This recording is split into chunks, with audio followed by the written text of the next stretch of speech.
This is Hidden Killers Week in Review. A look back at the most prolific stories of the week. Murder in the morning from the Hidden Killers podcast. You ever wonder what mom says to son when son's already been convicted of murder of his former brother-in-law, and now mom's being charged with that same murder? What do those jailhouse phone calls sound like between mom and son?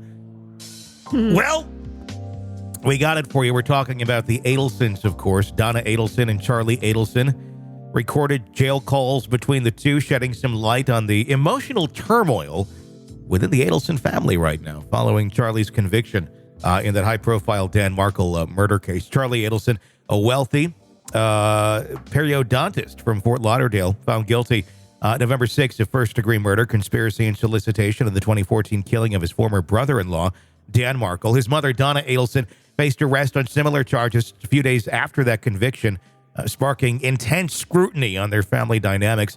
The jail calls, totaling more than 35 hours, captured candid conversations between Charlie and his parents as they grappled with the consequences of his conviction and the impending legal proceedings. We do have the audio, but I want to say it's difficult to understand. So I think we're going to talk more about it than anything else. The audio is out there on the internet. So if you want to take a look for it, it's there, but it's difficult to make out. On this one particular, ask you a question before we continue. Yeah. I only feel like I've heard about the mom, the convicted son. I haven't heard about the dad. He hasn't really had a whole lot of anything in this yet. Yeah, so I wonder if it's just like, you know what, my wife's fucking crazy. There's nothing I can do. I've kind of stayed out of her business. I didn't know she was doing all of this. Or do you think he's got some charges coming eventually too? I think they all have charges coming eventually. Okay. I think okay. Wendy, I think they're all going to be locked up by next Christmas, in my opinion. If I were to guess, I think they will all have charges against them at some point in time. Well, this has taken quite a while. I mean, this was 2014, so this is 8 years. No, 9. Excuse me, 9 years. Mm-hmm. Math. I think they're 9 years. I think investigators are letting them all just kind of continue to throw each other under the bus amongst themselves, and they just wait for the correct information they need to go after these people and make arrests. I think in some cases it's maybe not quite enough yet for certain people, so just let them talk, let them do their thing, let them live their life, and eventually something will slip up and truth will come out. I think it's what the plan was here with Charlie to get Donna. I think it's the same plan to get Wendy. I think that'll happen at some point, and quite possibly Mr. Adelson as well, Donna's husband. I forgot his name already because he hasn't really played much of a role. Yeah, I don't even know his name. But he was ready to get on that plane, so I can't believe that he wouldn't have any clue as to what the hell is going on with the Adelson family. On one particular call initiated by Charlie Adelson from the Leon County Detention Facility, it lasted about 25 minutes and was marked by emotional exchanges between Charlie and Donna. During the call, Donna Adelson discussed several significant topics. Number one, the Markle case. Donna openly spoke about the Markle murder case.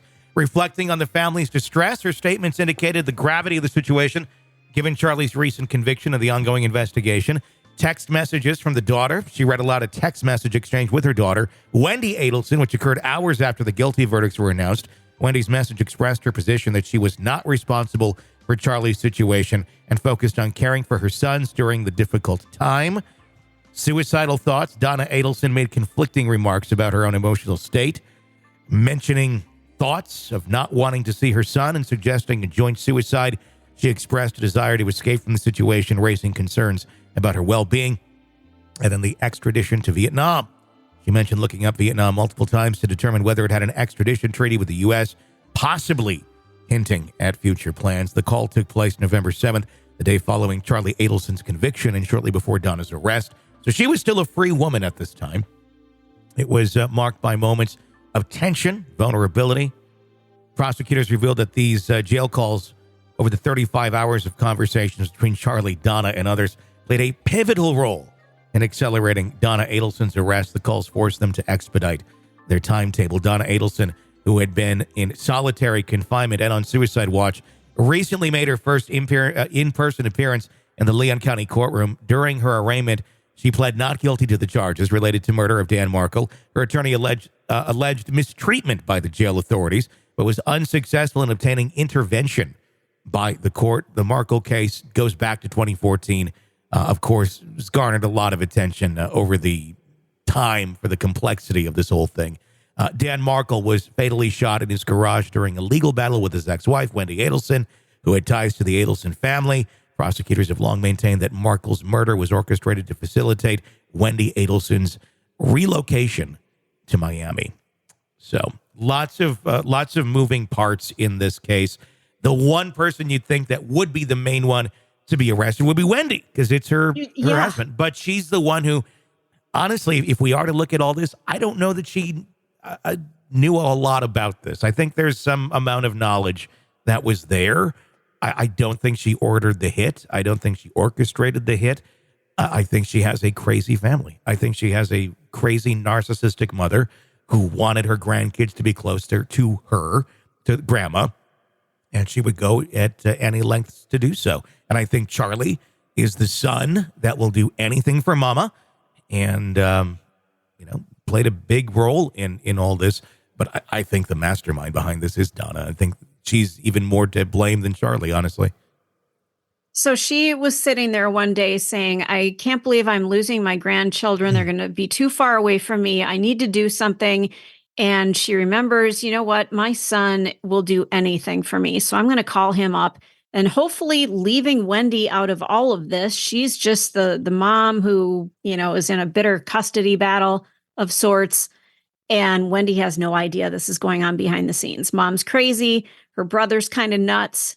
It's a family. It's a dysfunctional family. There you go. Yeah, I mean, I'm going to guess that she knew maybe after the fact of some sort of involvement going on here, but I don't know. I don't know that she was necessarily part of those conversations. I think this was more narcissistic control on the part of mom than it was of everybody else. What really freaks me out here is the periodontist, they make a shit ton of money. So, okay, let's say the kids are moved to South Florida from Tallahassee. The family really wants the grandkids around.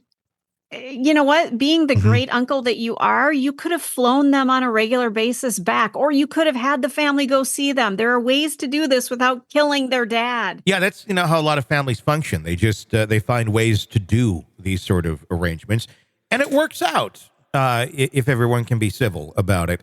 Yeah, it's not the most ideal situation that your grandkids aren't that close to you. But you know what? That's a lot of people that have nothing even to do with murder. I mean, fuck, that's my world. My parents are living, in a completely different state, many, many, many miles away. We see them a couple times a year. But that's, it's life. It's just kind of how things end up working out sometimes. But it has nothing to do with, relationships or things of that nature. But, it's just that amount of control. What this woman wants, she would go to seemingly no ends to get. And you can just kind of read it in her. And then when she got backed into the corner, then she wants to self-destruct. And she wants to disappear because, she'd have to be taking responsibility for her actions, something that, narcissists aren't exactly good at. Well, and the other thing that gets me is she didn't want the kids to be so far away, but she was willing to jump on a one-way flight to Vietnam. Yeah. I mean, that's pretty freaking far away from your grandkids now, isn't it? That's because it's all about her at the end of the day. It's not about the grandkids. It's about how she feels and what are people bringing to her. And the situation that she found herself in was not anymore focusing about the grandkids. It was focusing on her just not being in trouble and her having some sort of freedom. So that's where she went with that. It's all about her. It's always has been about her. That's why she's destroyed her family and their lives. I can only imagine the stories that we don't know about the Adelson family. About just can you imagine being like an in-law, somebody who isn't part of that family but is brought into the family? Just basic life stories, like remember that one Christmas when and just things like that. I can only imagine the not necessarily involving crime or murder, but just the insanity and the behavior and the control that Donna I'm sure, exuded onto her children from the day they were born. Yeah. So, Yep. yeah, that would be, and if Wendy does make it out of this without getting charges against her, I'll tell you what, she's got a book I'd like to read. You know? Want to listen ad-free? Want advance access to all of our interviews before anyone else? Become a True Crime Today Premium Plus subscriber on Apple Podcasts, You get every episode commercial free. so you can binge on true crime. Until you can binge no more. Search True Crime Today Premium Plus on Apple Podcasts now, or go to our podcast page and sign up now. More of the Hidden Killers podcast next.